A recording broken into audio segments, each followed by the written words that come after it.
Okay, this is a quick overview of the crank and how to crank the boat up. You can see here it's just your straightforward crank that you would have on a trailer. Couple things to note about this. One is that you can see that this is a flat band, and you want to make sure that when you're cranking it in that you keep it flat. Sometimes if it's not lined up correctly, it'll tend to bunch up.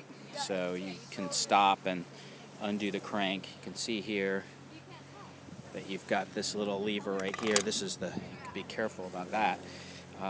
You want to have it clicked on when you're cranking it up, or you might get your hand whacked. So that band only goes out 20 feet. And if you can see where the boat is right now, this is a pretty typical low tide. It was actually way out earlier. And what I've got is I've got 3 different cables. One cable is the black band is 20 feet, and then this other cable is 25 feet, and you can connect them together, and that usually works.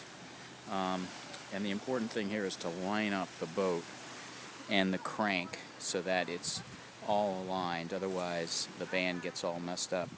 There's also this yellow cable, and that's 50 feet, and if you have a really low tide, sometimes you need to use that in connection with the one of the other 2. In fact, today it was a super low tide and I needed to use all 3, and it was a long crank up.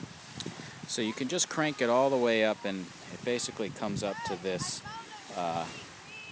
log right here, and it'll rest right on top of the log, and that's pretty much above the high tide line, so you're in pretty good shape there.